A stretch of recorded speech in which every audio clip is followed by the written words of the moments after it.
I'm Jeff Longland. I know some of you, a few of you. I'm the team lead on the Learning Analytics project here at UBC. Just because I'm sort of the team lead on the project, that doesn't mean that we're the only people that are doing Learning Analytics here at UBC.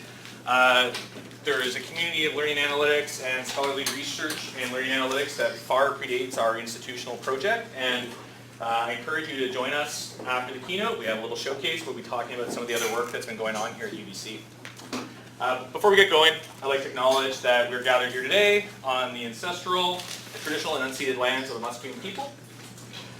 And we have Tim here with us today from University of Michigan. The last couple days, the Society of Learning Analytics Research has been holding an event here, their Summer Institute, and 3 days of workshops and tutorials. And I see a number of folks here that were present at that, and I'm really happy you guys came today as well. It was an amazing 3 days. I've got lots to think about. Tim's a data scientist and professor of physics, astronomy, and education at the University of Michigan. He's also the chair of the undergraduate program. And after many years of working with data to map the universe, Tim decided to turn his attention to something a little more focused and a smaller data set, perhaps, learning analytics. His recent work in learning analytics explores how the collection and analysis of educational data can lead to more personalized and inclusive teaching in large classrooms. One of the things that Tim is working on is a large Sloan grant to work on improving inclusivity and equity in STEM introductory courses. And that's a foundational change across multiple research universities in the U.S. And R11? You got 11? 10? 10. I will tell you all about it. And Tim will go into more of this, so I won't really go too much into that. It's my immense pleasure to welcome Tim to come and speak with us today. Thank you. Thank you. It's really nice to be here. It's always nice to get invited to Vancouver, right? And who would want to come to Vancouver? I can't believe so many people came into a room on a day like this. I mean, why are you not all outside? We should. we should all be outside. So anyway, thank you for being here. It is a pleasure to talk about this topic. It's one I've been thinking about and working on a lot and trying to work with other institutions to understand how we can all kind of together advance the goals that we have around education, taking advantage of the new opportunities that data provide. So what I'm going to do is I'm going to talk about the kind of gradual growth of the use of data to support teaching and learning at the University of Michigan.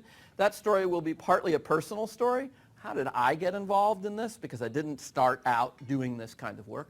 But it's also an institutional story. How did some of the pieces at our institution come together to enable us to do this? How have we created some structures that invite in people who play very different roles on our campus into this process so that they can work together? I would be happy to take questions at any point if you have them, so feel free to interrupt, or we'll always have a chance to talk at the end as well. Okay? So I like to start with a little bit of background. I am a scientist who was trained in physics, did much of my classical research in astronomy, and now I have all of my attention turned toward education. So those titles you heard are actually just a historical list of the things that I've worked on through my career. I have always been drawn to projects that have very rich data sets, because data is a wonderful thing. It lets you ask and answer questions, and when you have really rich data, you can ask and answer a lot of questions. When you have really large data sets, you can ask and answer those questions precisely. So all those things come together and are attractive to me. The real reason that I like big data sets so much is that my PhD thesis project ended up being a null result. Right? So we went out to measure something really important and found out it was wrong, and there was nothing there. And measuring nothing, while very important, is no fun. Right? So I started to say, I just want to measure a lot, something, a lot. So I've worked on projects like the Sloan Digital Sky Survey, which set out to expand the map we have of the universe by about a factor of 100. The Robotic Optical Transient Search Experiment, looking for very rare things in the sky like gamma ray bursts, and the Dark Energy Survey. All of these projects are characterized by being very large projects, much bigger than a small group of people could do on their own, a single lab, right? So we were required to bring together teams of hundreds of people at multiple institutions and figure out how to do that. Because if we didn't, we would never be able to do those projects. So I have a lot of experience with those kind of giant science projects too. Multidisciplinary teams doing whatever they have to get the data they need to answer the questions that they have. So why have I turned to education research now? There are a couple reasons for this. One of them is that data is much more available than it was before. It is possible to see what's happening in the world of education in ways and in forms of detail that were simply not accessible when I started teaching at Michigan in 1995. I mean, I have the file folders that have all the papers from the classes I taught then, right? It's not accessible data. And that's changed in a really dramatic kind of way. So there's an opportunity here. I also have learned through my experience of teaching at Michigan that our big introductory STEM courses have what I would consider a number of serious problems. They've been present since I was a student. We haven't fixed them yet. And I think now there is an opportunity to take advantage of data in ways that might allow us to make real progress on those courses in particular, not because they're the only problem, but because they're my problem. My primary focus has been on large foundational courses, both in practice. I teach these courses. I just finished 2 straight years of teaching an introductory mechanics course for 700 students a semester. Right. I want to design those courses and deliver them so that they are equitable and inclusive and also very effective. I want students to learn a lot. I want them to all learn it. And I want them to all feel like this is something they belong to. These courses are also special in a way that has to do with big data or substantial data, right? When you teach a course with 700 students, you have the opportunity to learn a lot about what students go through when they're learning physics and to do a pretty precise measures of a lot of those things. So if we don't, every single time we teach, treat our classroom kind of as a laboratory, we're throwing away a lot of opportunity to learn. And I think big universities have a special role to play here, right? We should think about all those classes as labs. Not because we like, to treat our students like lab rats or something, but because they are actually experiments in education, and we can learn a lot from them. So we think a lot about how to make that happen. Okay, so our work began, my work on this really began thinking about my own courses. So this is the classroom that I teach in, 240 students seated in a movie theater, right, effectively. And we do our best to try and teach well in that kind of environment. We use lots of demonstrations. You can see there's clickers on the table, the whole deal, right? So we have done all the kinds of things, as many as we can in this kind of environment, and wanted to understand better what was going on. So around 2008 or 2009, I got together with a couple of my colleagues, Gus Everard and Dave Gertis in physics, and we did a first data project. We wanted to try and understand the performance of our students in our classes in a way that was better than just looking at their final grades. If you look at just final grades, you know whether students did well or poorly. But you don't know whether they did better or worse than expected. Students know that. They come in with expectations about what they're going to do and come out with outcomes which are either better or worse than they expected. They think about that very strongly, okay? So we went into the data sets that we had and looked at all the different things that might predict student performance in our classes. What correlates with student performance? Just to sort of say, we wanted to identify the ones who did better than expected and worse than expected, right? And what we learned is something everyone in the education world already knew, that grades in other classes is the best way to predict grades. So if you want to predict a student's grade in any class, look at their grades in their other classes. It's the best predictor. It's better than any standardized test. It's better than anything else. Okay? So to first order, grades predict grades. And I think that's because they reflect the whole toolkit of studenting skills that students have. It's not just a particular thing about it. The way they go at school is wrapped up in all of that. Students also use this to predict their performance. Students have an experience of having grades in other classes and expect to receive grades that are comparable to what they've received in other classes. When it's much higher, they start to feel like, wow, I'm really good at that. Or sometimes they think, that was a really easy class. I mean, to be fair. When they get grades that are lower than their grades in their other classes, they feel like, wow, that class really beat me up. Or I'm not good at that. Right? So they're doing this kind of referencing too. So I'm going to define a very simple thing, the grade anomaly that a student receives in a course. It's the grade in this course minus their GPA across all their other classes. And we do this to keep it simple. We look at all the classes a student has completed up to the time they got this grade. So even in first semester, you can do something. How did you do in this class compared to the other courses you took, even in your first semester? Okay? That's called a grade anomaly. So the first lesson we learned from this is that the same performance for two different students can feel either better or worse than expected. This figure, I'm going to show you a couple examples like this. It shows on the x-axis the student's grade in their other courses. So that's their average performance, their typical performance. And on the y-axis, it shows the student's grade in Physics 140. That's the course that I teach, the mechanics course. All right? Each of these points here represents the mean and the uncertainty on the mean for students who came in with a certain GPA. Right?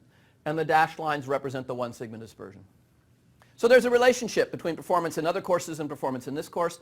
You can see that relationship. The mean relationship is reflected by these points. There's a lot of scatter for individual students. Okay? Just make sure we understand, because we're going to look at a bunch of these. Now, this student who came in with a B average and received a B plus, especially in physics, did better than expected, right? They're actually outside the 1 sigma dispersion there. They're kind of in the tail of the distribution. They did pretty well here. But the same grade, a B plus, for a student who came in with a 4.0 is really worse than expected. And you all know this if you've taught students, because you hear about it from them. I'm an A student, I can't get a B plus, whatever. The relative performance thing is a really big deal. So we learned that, and it made us think about what leads to better than expected performance and what leads to worse than expected performance. Is it chance or is something going on? Because if there's something going on, we might be able to help students find their way to better than expected performance, all right? So we did a qualitative research study. Based on that quantitative study, we realized that we could now identify students who did better than expected and worse than expected. And we could go talk to them. So that's what we did. We asked some students from a previous semester who we put in the better than expected group to come in and talk to us, and some in the worse than expected group. We didn't tell them that's what we were talking to them for. But we just asked them, how did you go at this class? How did it feel? Talk us through the semester. How did you do your homework? Whatever. And what we found is that there were patterns of behavior change for both groups. Both groups talked about changing their approach to the class during the class. All right? The people who did better than expected had narratives that sounded like this. I remember one woman who said, I took the first test and really didn't do very well, and I was disappointed in that. But I had 3 friends up and down my hall who did do well. So I went to each of them and I asked them, what did you do to study? What did you do to study? What did you do to study? And I realized they were doing different things from me. It wasn't really just more. It was different. And she changed what she did, and her performance went up. People who don't change what they do perform as expected. People who do change what they do might not. Students on the worse than expected side all spoke about effort, trying really hard in the beginning, maybe trying a second time, doubling down on their effort, not doing very well, and then at some point acknowledged that they stopped working very hard. They walked away from it. They decided they're not a physics person, so they would just throw up their hands and take a bad outcome. So both talked about behavior change, and that was really important for us to learn, that if you want unusual outcomes, you have to kind of help people find their way to being a different kind of student than the one they were when they first arrived. You have to help them be a good student in addition to telling them about physics, especially in introductory courses. To me, it really forced me to recognize something I should have known all along, that my students are all individuals with unique backgrounds and interests and goals. And if I don't respond at all to that difference, then you miss out on a great opportunity. I was trained in a way that led me to believe that the right thing to do in your class is to do exactly the same thing for everyone, that that's fair and it's optimized for the median student or something. I don't think that anymore. And it was studies like this that helped me to realize that. So that was one of the first things that we did. Very eye-opening for us, and it caused us to start to think about other traits of our students and how we might study them. So the second lesson we learned from this is that introductory STEM courses, especially the lecture courses, all cause students to receive something we've called grade penalties. You might notice that all these points for the average performance fall below a 1-to-1 line. If students receive the same grades in physics that they receive in their other classes, all those points would lie right on it if we were normed to other grades, but we're not. So when students sign up for my course, they should expect their GPA to go down. It's pretty substantial. It's about a half a letter grade, that average difference. It's not small. So when students talk of these courses as difficult, they're at least speaking about how it's difficult to get a high grade in these courses, whether it's difficult to do it or not. Grade anomalies. And all of our introductory STEM lecture courses apply these kind of grade anomalies. That was the second lesson we learned. The third lesson we learned from this came when we started to examine the data in a disaggregated way. And the first question that we asked ourselves was, is there a difference in performance between male and female students in the class? We looked at this question first because this is what a lot of people in the physics community were talking about at the time. It is only a first question that you might ask. So we did a very traditional equity analysis comparing group performance. So for every student we calculate the grade anomaly. For any group of students you can calculate the average grade anomaly, just average that over that group. And then you can compare group differences by comparing, for example, the average grade anomaly for female students to the average grade anomaly for male students, right? Simple equity analysis. The same kind of thing you would do if you wanted to compare section 1 to section 2. Same kind of thing that you would do. When we did that, we found substantial gender performance differences. So what you're seeing here now is the same kind of figure. It has two sets of points. The smaller, lighter colored ones represent male students in this class. The larger error bars with the darker color are female students in this class. You can see that at almost all points there is a substantial gap between these students. So they come in with the same GPA. They come out with different average performance in this class. Okay? If you calculate the grade anomaly for those two groups, the grade anomaly for male students is about minus 0.3 letter grades, about minus 0.6 for female students. So what we call the gender performance difference, the difference between these two is about 1/3 of a letter grade. About 1/3 of a letter grade. Very clear signal. I should say, why are the error bars so small on all these things? It's because there's 28,000 students in this figure. We teach a lot of people physics. All right. Again, you can look at things very precisely. So I first wondered whether there's any way we could explain this. But I have come to conclude that this is a sign of real equity problems in our classes, and I'll talk more about that. So data can provide insights into questions of equity. But it's also true that analyses like these can create problems and confusion. So when we first started talking about the gender performance differences we saw in our introductory physics courses, some of my colleagues in chemistry started telling their students not to take physics from us because we were clearly biased against women. And I think they had good intentions in that. But both on their side and our side, there was something unwise going on here. Because clearly we should have looked at other courses. And I'm sorry to say it took us a few years to do that. Not because we were unable to, but because we just kind of didn't think of it. But we should have, right? We should have. Okay. So at this time, we started talking a lot about what we were doing with our data, and I was on a committee with our provost and academic affairs advisory committee that gave me a chance to tell the provost about this kind of stuff. And if you complain enough to leadership, they make you run a task force, right? So that's what happened. They made me run a task force. So we launched this in May of 2012, and it was a committee of a dozen faculty members that I got to pick. And our charge was to do these three things. This is basically what it said in the one-page document. Optimize the University of Michigan information environment for learning analytics. The provost said, we should be doing this kind of work. Let's set up a good system for doing it. Not like a wide open crazy system, but a good system. Like, let's take care of it properly. He wanted us to explore what was possible and gave us some money to fund a series of learning analytics projects. Often it doesn't take a lot of money for someone to do an exploration like this. They need to work with a student for 40 hours to do some kind of analysis. Not too hard. And he also asked us to review the metrics we use to assess teaching and learning. So during the 3-year period that this task force was running, we did the kinds of things that were requested. First of all, we spent a lot of time talking about learning analytics. We ran something called SLAM, the Symposium on Learning Analytics at Michigan. And it was just like this, right? We just invited people into rooms and said, let's talk about all the things we're doing. Let's bring a few outside speakers in. Academics, if you want to get something going, run a seminar series, right? That's what you do. Get coffee and donuts, right? We did give out grants for exploring learning analytics projects. We ran something called the Learning Analytics Fellows Program. It kind of grew out of the conversations. There were a lot of people who said, I'm really interested in this, but I don't know how to do this, or I don't know how to get started. So we put together something that was a little like a class. For 2 hours every Friday, a group of people would meet for the whole semester, a learning community you could call it. We asked faculty members to come in and to bring a graduate student with them. So they'd have a little team to work on their project, and I think we had 15 or 20 of those teams each of the 2 semesters that we ran this Learning Analytics Fellows program. That was a big help because we went from having just a few people doing it to having 20 or 30 people doing it. And all of a sudden we did all these new projects and we learned all these new things, and I'll show you one in just a minute. Coming out of the Learning Analytics Fellows program, we launched a set of new things. One of them was a new unit on campus, initially called the Digital Innovation Greenhouse, that builds tools that act on data. And some of the tools that are being worked on here that you'll see in the showcase are very similar kinds of tools.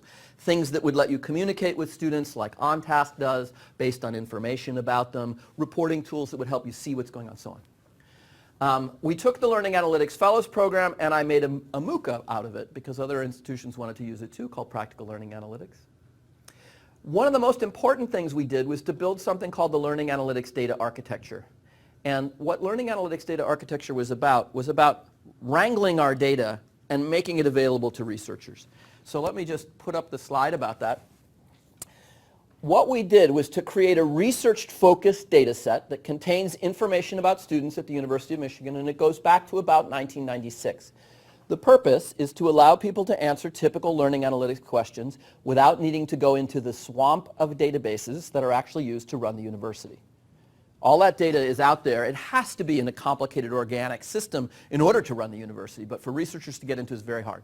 So we had a team of the experts who understood that swamp, pull the data together into a very simple format, and deposit it so that researchers could get at it. Now there was a box around this data. This is the data that's available for learning analytics research.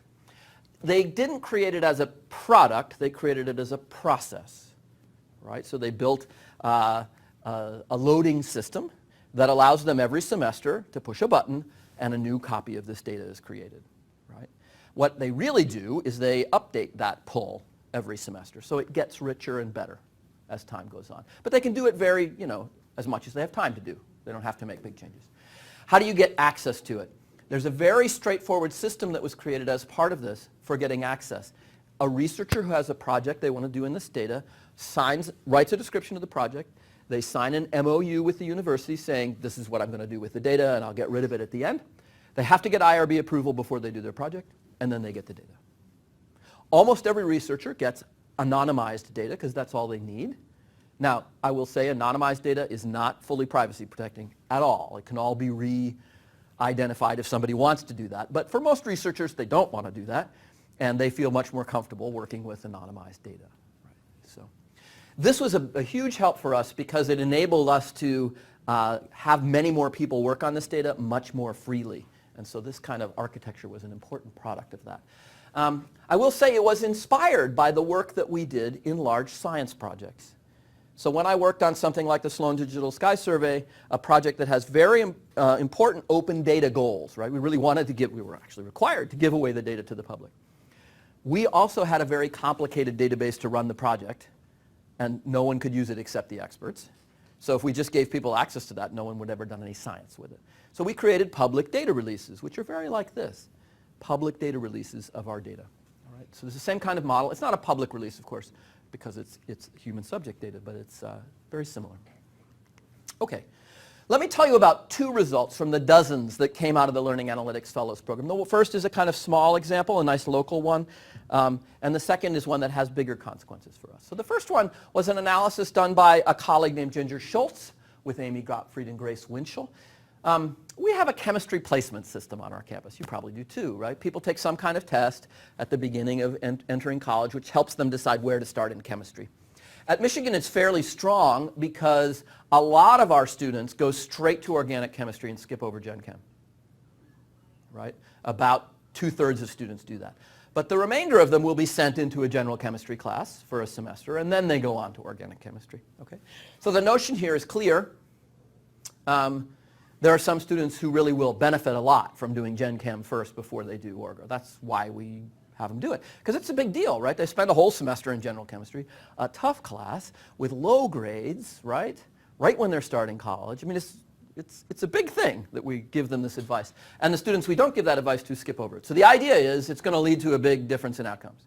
But no one had ever actually looked to see how big the difference in outcomes is. Okay? Now, it turns out that this question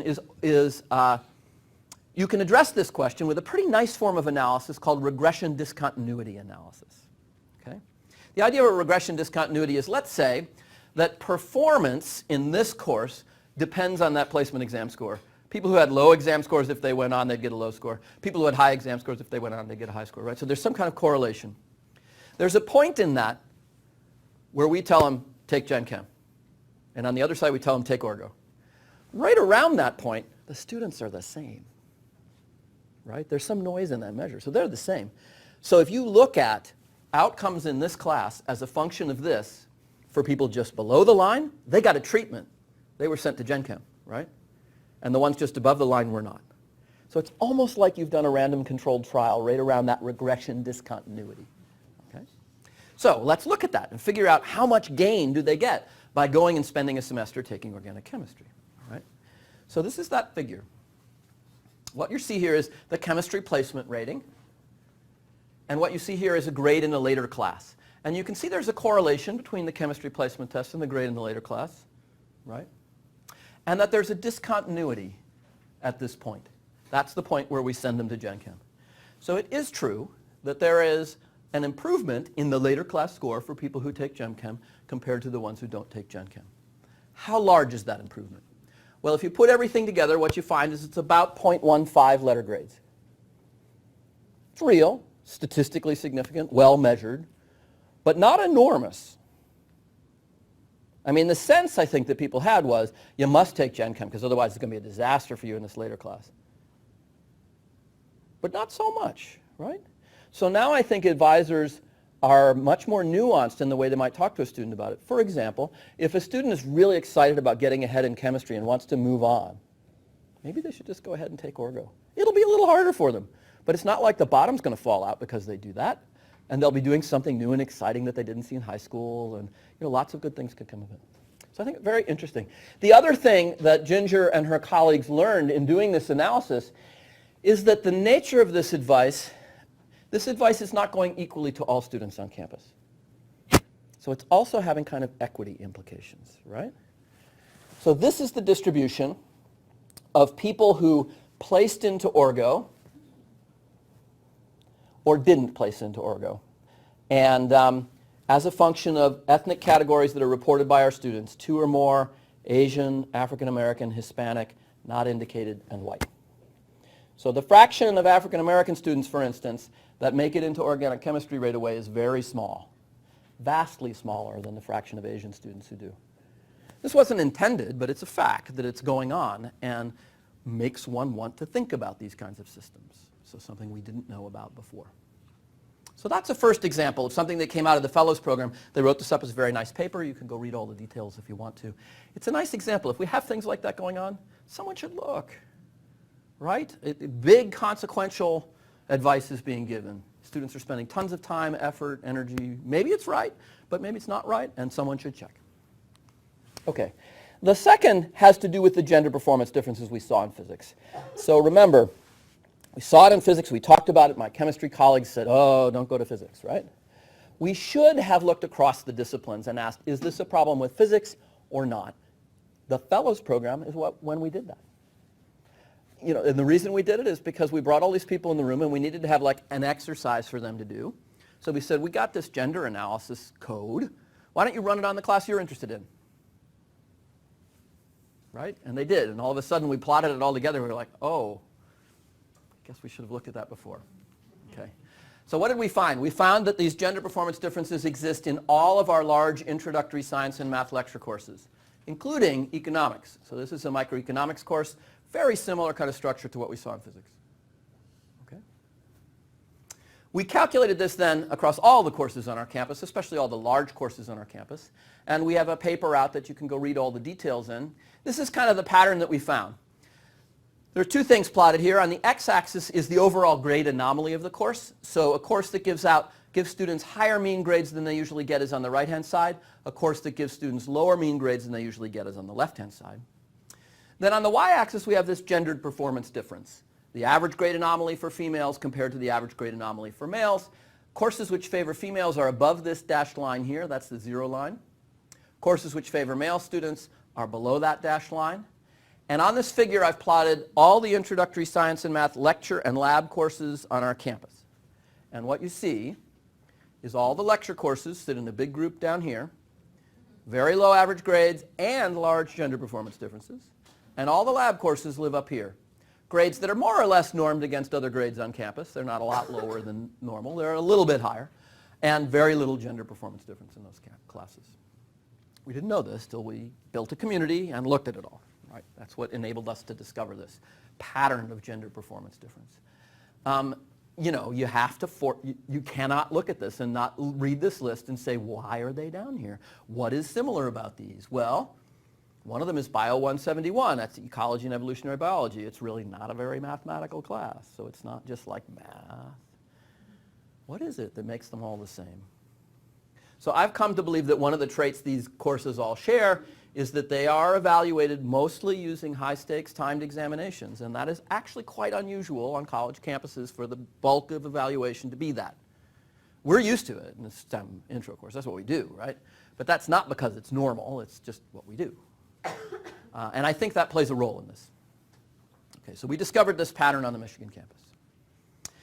Is it really an equity problem? I mean, of course, as soon as we show people this and their course gets, into this circle, they're like, oh, no, must be another explanation. Well, maybe it's that the female students take other classes that are much easier than the male students, or maybe it's that they're not as good at math, or whatever, There must be an explanation. So what we did is we took all the information we had about students, the other courses that they had taken, the college they're enrolled in, the credits, high school GPA, all the standardized test scores. We ran a variety of analyses to try and explore which predictors were the most powerful ones and used those to see if we could make the gender difference go away, right? Is there an explanation? Some of those explanations might still leave equity problems on the table. I'll just say that. But we did try to see, is there anything that would make this go away? We also, instead of just doing linear modeling, we did a series of matching analyses. There's a bunch of nice techniques that are model independent that basically say I have two students, male and female, on all of the measured parameters. They're very similar, except for gender. And you match those two and look at different outcomes. And you do that for everybody, right? So we did all these different things, and we couldn't explain it away. So I have come to believe that these gendered performance differences represent strong evidence for what lawyers call disparate impact. So in the United States, there are protected classes of people that you can't discriminate based on, right? And if you see that these two classes of people go into a certain system, like renting apartments, and their outcomes are completely different, you can sue for disparate impact. You don't have to find someone who admits that they're prejudiced and are discriminating. You can just look at the outcome and say, that's a cause of action. So I think that's what's happening here, basically. Now, I have not encouraged our students to sue us. I don't think that's the right solution, but I think it's the same kind of thing, and that we should feel as troubled about it as a owner of an apartment building might at least. Okay, so what's going on? Is it a problem just at Michigan, right? That was the next question we had, obviously. I hope you're thinking, is it a problem at UBC? And you should go and ask, right? Everyone gets that question, but we really wanted to know. And so we set out on a process to try and find out. And I'll tell you that in 2014, 2015, when we started this was really hard. Very few institutions were ready to access their own data. Very few institutions, even fewer, were ready to talk about what they might find. So there were both, technical problems and kind of institutional fear problems associated with it. We got together with other universities in the Big Ten Academic Alliance, the Big Ten Athletic Conference. Well, it also has an academic alliance associated with it. All big public universities, a lot like us, good comparison group. And we got a little funding from the Sloan Foundation to bring them together and examine this. It was called the Sloan Learning and Research Analytics Project. And we brought together people from 10 Big Ten campuses, and we regularized our data on each campus. We couldn't share it. It was too hard. But we said, put your data in this format, and we'll put our data in this format, and you can put your data in that format. And then we'll write code that runs on that format and share the code around so we get, it's a harder way to do that kind of analysis, but it works.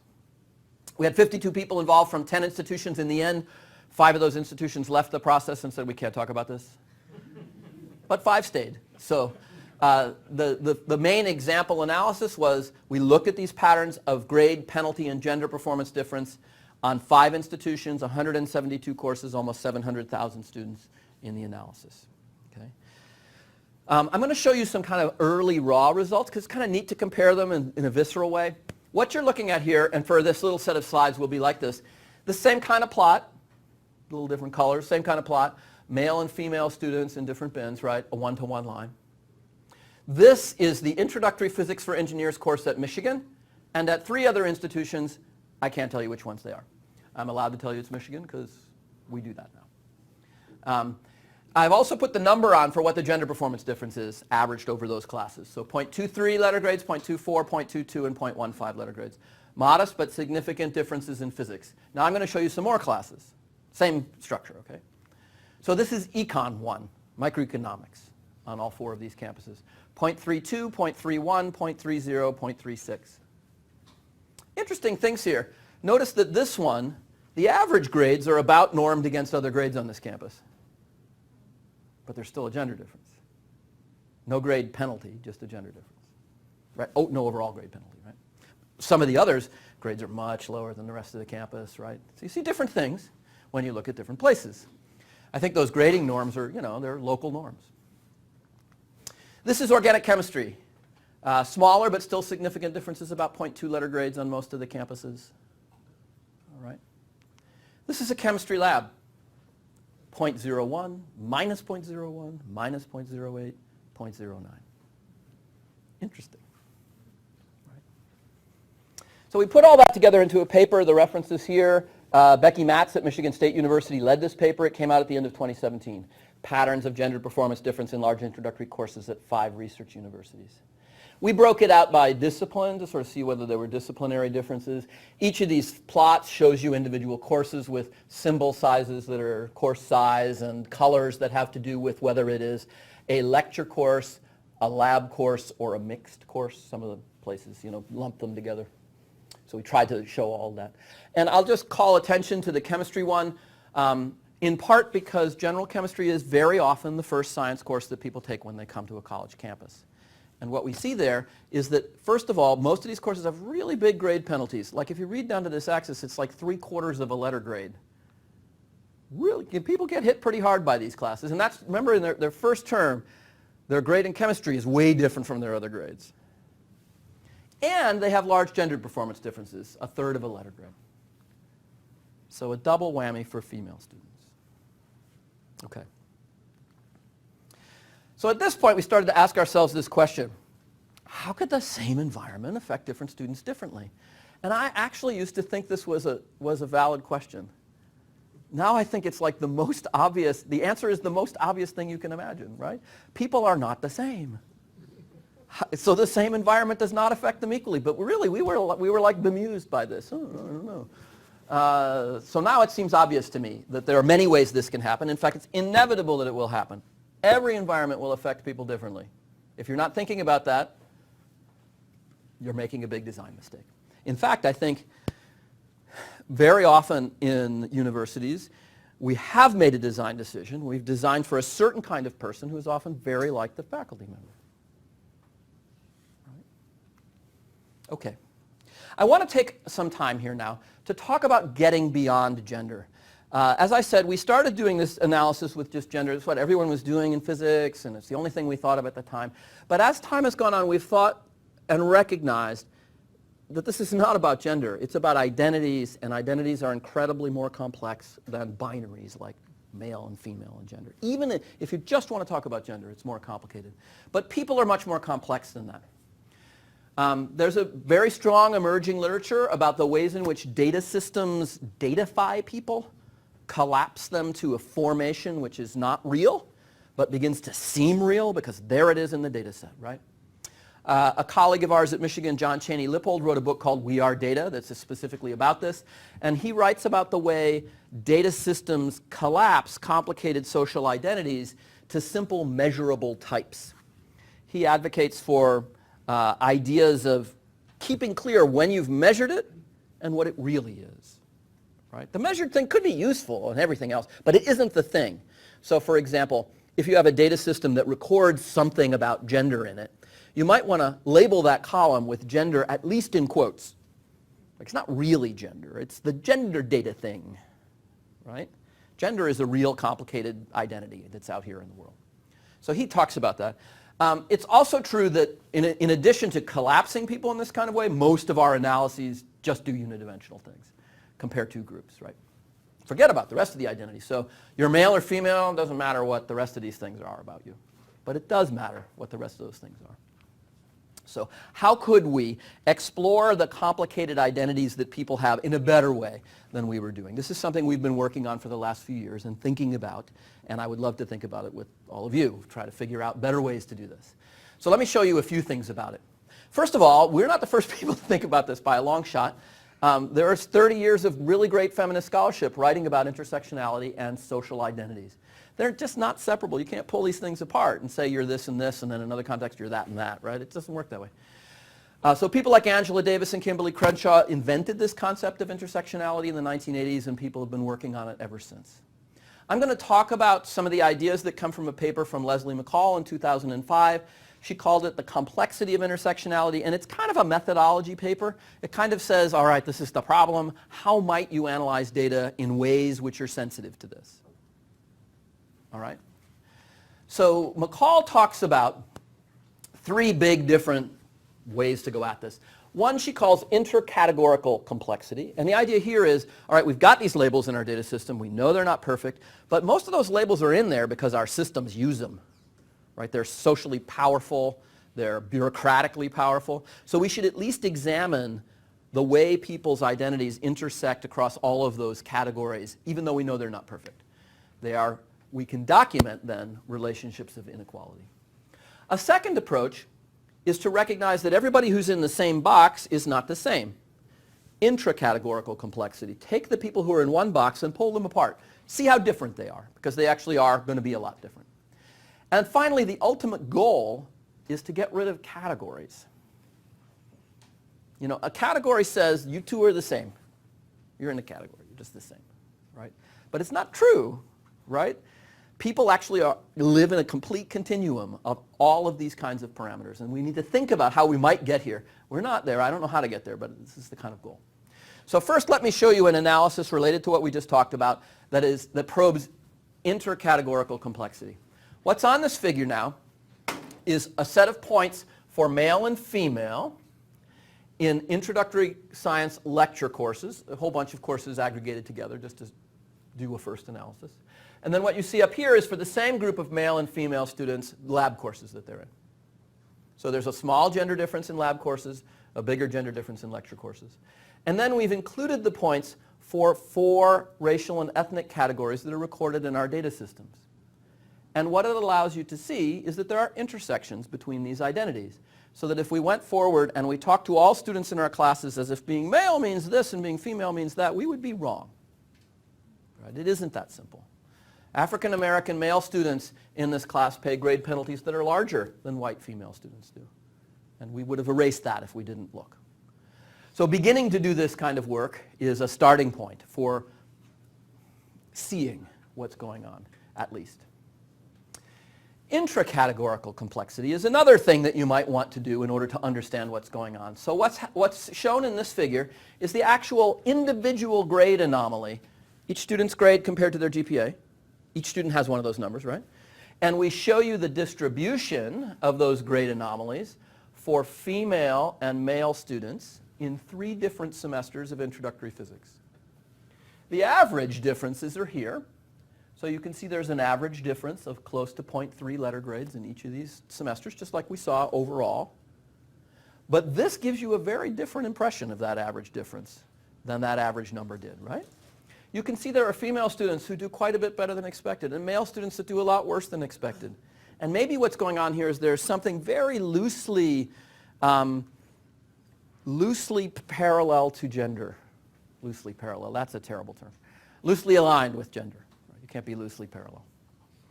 And so you see it when you look at gender, but maybe it's really not gender. Maybe it's other things that are just, sort of aligned with that. So it forces us to think that we want to focus on the underperformance of individual students. So for example, if we really want to understand what's going on with what pulls people to the lower end, we shouldn't talk to all the women. We should talk to all the people that are on the lower end. Right? It's it sends you in a different direction. Right. Okay. And then, this anti-categorical complexity is a wonderful kind of goal. Imagine if we didn't have to reduce individuals to categories like this, and we had some mechanisms of doing this kind of study and analysis that really personalized the study.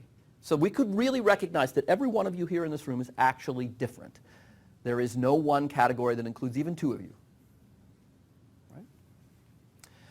So we wrote a little thing for the Learning Analytics conference last year about this categorization, intersectionality, and learning analytics. You can see those results there. Other people are writing about these things too. It's obviously very important in the data world, maybe especially in the educational data world, to be thinking about it. Okay, so what lessons do we draw from all this?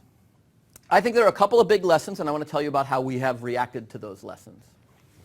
First, we must attend to difference. And it seems like an incredibly obvious lesson, but it was not one that I used to act on.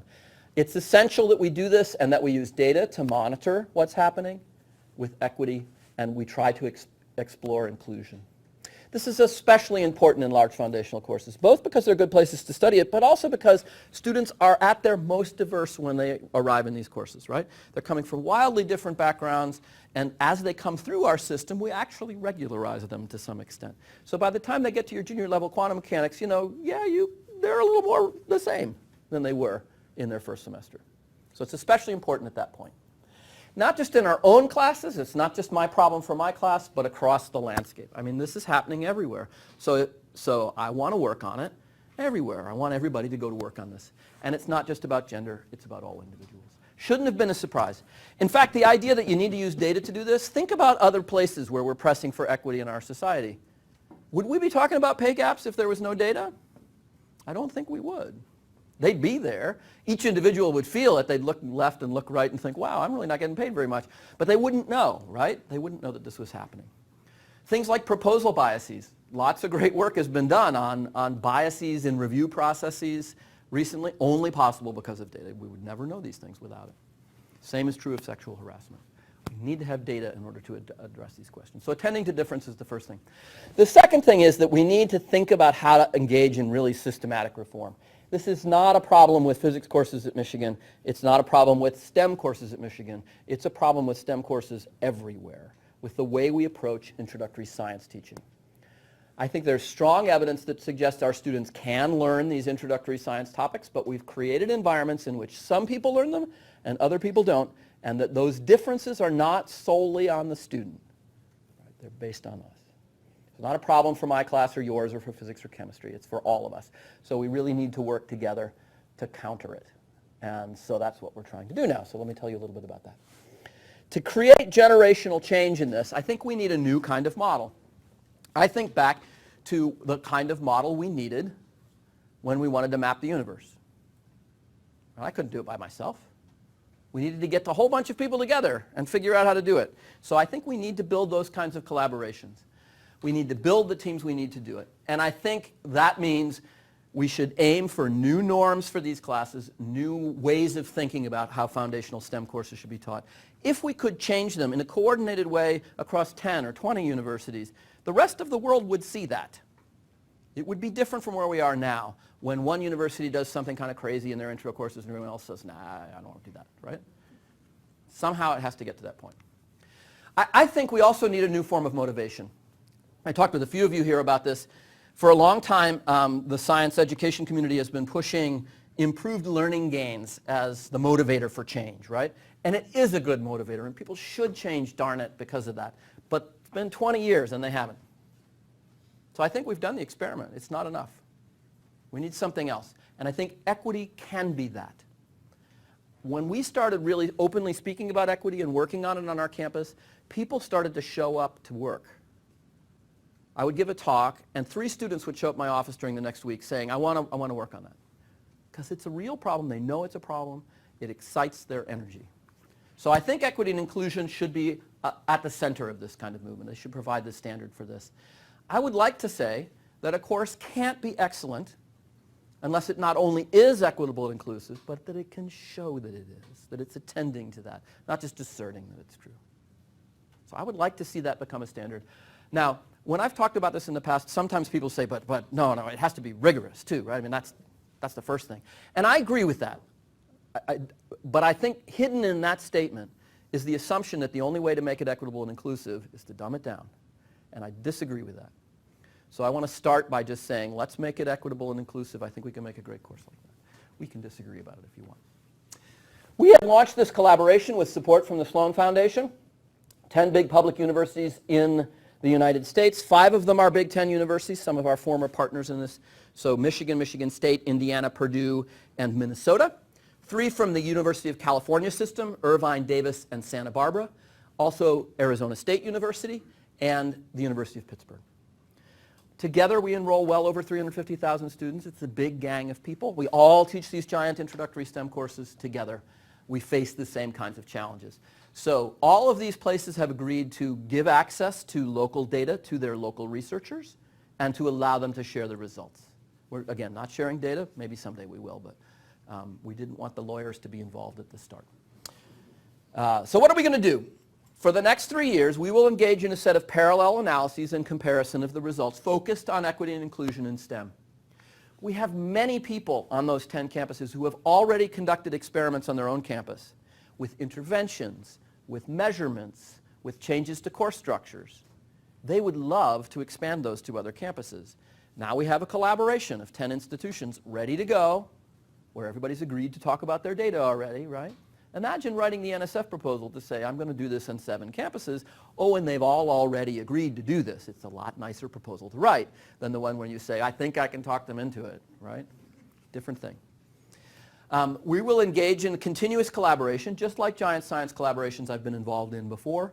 And that will involve constant exchange of speakers. We'll have them coming and going between institutions, the use of graduate students and postdocs. And we'll meet once a year for a big annual meeting, including faculty, staff, students, discipline-based education researchers. How do you run a thing like this? Well, like I said, I've been in some of these before. So it has an organizational structure that only the people who have to organize it need to know about. The main action for most people takes place in this lower layer. Each institution has a big team of people, very diverse, people interested in different things. So there might be some people who are really interested in measuring equity and inclusion. A few here, and 5 people there, and 2 people there, and 3 people there. When you bring them all together, there's suddenly 30 or 40 people. Imagine how many things they can do now that the 2 or 3 on each campus couldn't do. They can team up and come up with new ways of doing what they want to do. The same is true for coordinated experiments, reforms, and so on. So that's the idea of how this works. A few simple kinds of analyses. We will design some consensus measures of equity and inclusion and do them across all of the campuses. There's already a bunch of work that's happened. We're also thinking about new ways to instrument classes and classrooms. What we know very little about is inclusion. It doesn't show up in our data sets very well. How do students experience the classroom environment? And some of our colleagues have developed instruments for measuring that, and they've done it in some contexts, but we want to try to spread those across broader contexts. Expanding experiments piloted by one partner, I sort of mentioned this. The only way this really works is if there are people in the collaboration who want to do all these things, and if they will go out and find the funding to do it. So we expect this to lead to a bunch of new funded projects by creating an enabling environment that is this collaboration. We held our first collaboration meeting last week. It's not even a week ago. All right, we were there at Michigan. A bunch of people from the kind of administration and staff support side, people from discipline-based education researchers, science practitioners who are teaching these courses, people who run support units for them, all engaged in a conversation about what this collaboration is going to do. The goal is that 3 years from now, we would have an array of unprecedented multi-institutional studies of equity and inclusion. So at least we'll have that. I think that for sure. We'll have a bunch of measurements we haven't had before. I hope that we will also have enhanced the research and reform efforts in every one of these campuses, and that we will have promoted a new collective standard for thinking about equity as the right kind of thing to be examining when you're talking about excellence in STEM foundational courses. Okay. And I'm going to stop there. I'll just put up this slide to note that together with Simon Buckingham-Shum, we wrote an article for EDUCAUSE Review recently that was about how you structure an institution to do this kind of work. And I know that some of you here might be interested in reading that. I would be happy to take questions about anything that we've talked about.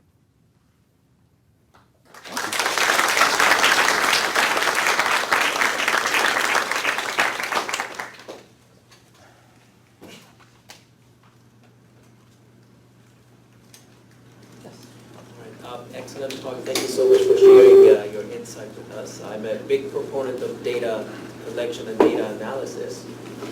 And so with all the conclusions that you draw from this data, like this gender gap that exists, so I was just curious to know what is your vision on how to act on it, and what would you do to close this gap? Right. So we have acted on it in a wide variety of ways, and we're still working on it. But the first thing we did was to do a bunch more analyses, right? So to try and find more, maybe the data contains more hints about what's going on. So one example of that is if you look inside the class at the elements that make up the grade and ask, where does this emerge? Is it equally across all the elements of the class or not? So we've done this now for many of those classes, and it is essentially only in the exams that these performance gaps emerge. Which is, okay, that's another insight that points your finger in a certain direction. So we started to ask ourselves questions about what might be causing it. There's a social psychological mechanism called stereotype threat, which is very real, I think. It is operative in those kind of performative environments. So we started to think maybe we could act on stereotype threat using interventions like values affirmation interventions that might reduce the performance gap. So we tried that without much success. There have been some successes in some places. I think those are real. Didn't work very well in our context. So that was the next thing we did. Then we're thinking about test anxiety. What can we do about test anxiety? We started studying whether people had done studies in the past. Turns out at Michigan back in the 1960s, before IRBs existed, one of our colleagues in psychology actually gave each student entering the exam a pill. And half of them were anti-anxiety drugs and the other half were placebos. It was a different time. We didn't do that. It didn't work, by the way, in his case. He reported it. We, though, thought maybe more exam time would help. So we arranged for a class of 700 that they could get 50% more time on their exam, which was not easy. They're in 7 different rooms when they're taking an exam, but we did it. And we then recorded when every student left the exam, right? So that we could see all this kind of stuff. Didn't solve the problem. But it's an action, right? We tried to change things. So we are doing things. We're not done.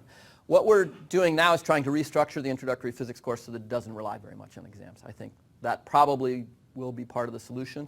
I think it will solve a lot of other problems in the class. Student learning can be very thin if the goal is multiple choice tests. They know the real goal is to fill in the right bubble. It isn't to really understand how to solve this problem. It's really to fill in the right bubble. So getting past that with other forms of evaluation. So things we're working on. Yeah? You identified that primarily you see the grade penalty and the gender gaps in the lecture-based ones, but yep. Surely there are some lecture-based courses where that's smaller. Is there anything identifiable for why some lecture-based courses don't see as big a penalty or a gap? Yeah, an interesting example is statistics. So big statistics courses, their students are quite diverse. They come from lots of different places when they take these courses. And when we first saw that at Michigan the statistics course didn't show this, I jumped to a conclusion, which was, you always do when you see something in data, so you try to resist it. We have a wonderful instructor who leads this giant class, and it's a great class. And I thought, Brenda solved this problem. She's great. But I was wrong. Other institutions show the same thing. Now, another difference with statistics, again, here I am jumping to conclusions, but it is often taken by students much later in their career, for what it's worth. A lot of people take it as juniors, seniors even. It's different. So we don't know the answer. But there are courses where that's true, which still rely on exams relatively heavily. Sorry, I just sort of meant even like the same chemistry course, but like in one group or one area where the gap or the difference was smaller. So we pretty much haven't seen that. Oh, interesting. Which really points to me towards structural elements, right? We looked for instructor effects right at the beginning. We thought maybe certain instructors, either the way they teach or their identity or anything might affect this. But it really is bump, bump, bump, bump. And it's a place where having really good statistics, is a benefit because you can see the effect on a smaller scale. I was just curious about the instructor effects or possible instructor effects. You just mentioned it, so I'm just wondering if you could speak a little bit more. Like, what kind of categories of instructor did you look at, and what was shown, and blah, blah, blah? Yeah, so I would say we haven't done every analysis you could think of, but we have done some first-order looks at it. In my discipline in physics, we can't do a whole lot about instructor effects because almost all the instructors fall into the same general social categories. It's even worse than it might be, because a lot of the women on our faculty, among other things, are younger faculty members. We have often protected younger faculty members, protected them from teaching these courses because they take a toll on the instructor. At any rate, we have looked for instructor effects on gender in some of these sequences and not seen anything obvious. It's not that surprising to me. If simple elements of instructor gender were really operative, that would be almost very troubling to me. So I don't think that that's the case, but I encourage you to look. Maybe there are places and circumstances where it's really important. You know, the only experiments that show really clear instructor gender effects that I know of were done at the U.S. Air Force Academy, where all students are randomly assigned to courses and instructors are randomly assigned to courses, and all students are required to take the same sequence of courses. So it's kind of a pretty good experimental environment. And they found small but significant instructor effects so that female students were more likely to continue on towards STEM majors if they, in their first 2 years, took courses from female instructors. I think that was a great experiment, but you know, it's a pretty controlled environment. We don't live in that environment. Hard to see in other places. Ido. You talk about the examples of being driving behind security, and the interactions exam times STEM. So I wonder whether like exam is social sciences show similar effects, or whether we have actually reverse bias in social sciences. So economics falls in that same category. You see the same things. Of course, it stands out. It's right at the extreme of the social sciences in a bunch of ways. Even the National Science Foundation now sometimes talks about STEAM with two E's, not with an E and an A. There's another STEAM. So I don't know. I would like to look at it more. I think that it is the case that the nature of exams, when they're used in a big way in those classes, which is not that often, they're pretty different in structure. So I guess it's an open question. I wish I knew more. Intro calculus courses. I know University of Michigan has kind of a special program. That is true. Commitment to kind of smaller classes and extent like training and teaching and this sort of thing, which would be probably unusual compared to those other partners. Yep. Do you have any comments on So that? I haven't made the comparison really across math. It is true that, you know, I glossed over this a little bit, but the way we did the analysis for the comparative analysis was to throw every predictor that we had into the comparison. We wanted to, when we made these measurements of performance difference, we wanted to make sure we were including other things and not just GPAO. So what's shown in this figure actually is a model that uses all the information we have to try and predict performance. And what you see is that in math, these gender differences are not as big as they are in chemistry.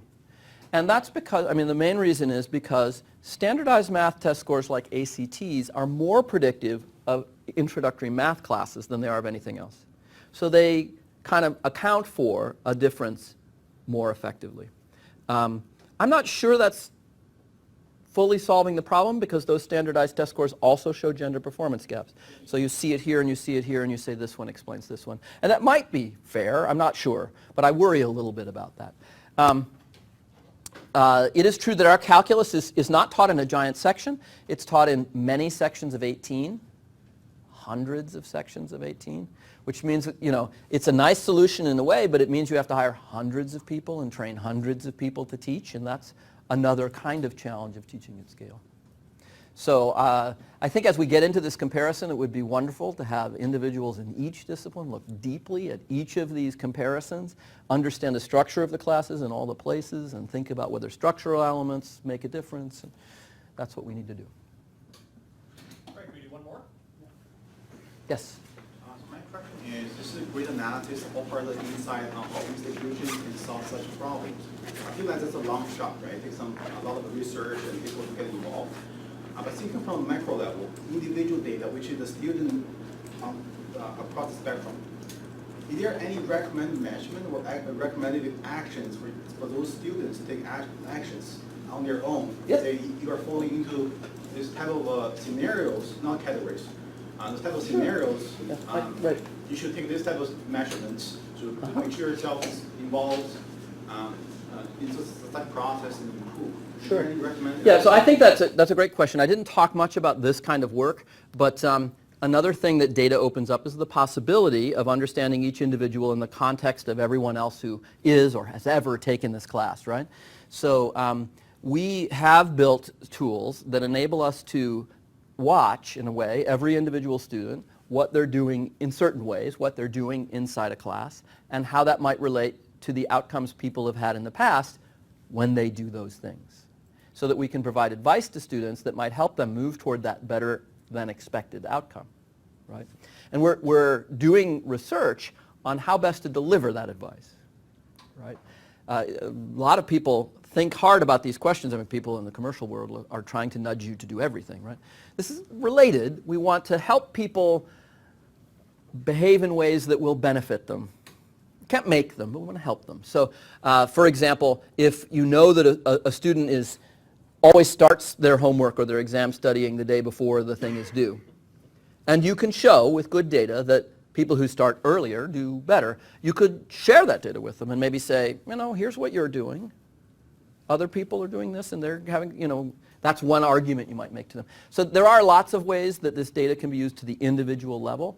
The OnTask tool that you all are using here is one mechanism for delivering some of those messages. We've built one at Michigan called eCoach. We work with a bunch of behavioral scientists who help us try to get past being professors. We don't actually know how to change students' behavior very much. They're much better at it than we are. Okay. So we can't thank you enough for coming down. No, it's a pleasure. But I do get a little bag. You get a little bag. All right. As a small token of our appreciation. Okay. If you get a round of applause. Thank you.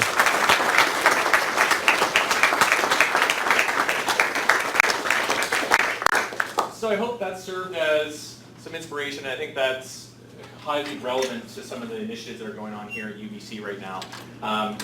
So Tim's going to be around for a little bit, I think. Yeah, sure. We're having a little reception around the corner here. We have a little showcase of some of the projects that we're working on here at UBC, and that's both in the institutional learning analytics project, but that's also with folks who've been doing learning analytics here for several years. And we're not nearly quite at this level. We have a ways to go, but there's still some interesting stuff that you can come and check out. And I hope everyone will persist and stick back around here. We'll meet back here in about half an hour. And we have a couple of UBC faculty members who are going to share some of their experiences working with data here. We have Kyle Frackman from Faculty of Arts, and we have Sing-Chi von Bergman from Dentistry, who's going to talk about some of her work on the progress surveys and competencies in those professional programs. So, Great. Thanks again, Tim. Thank you.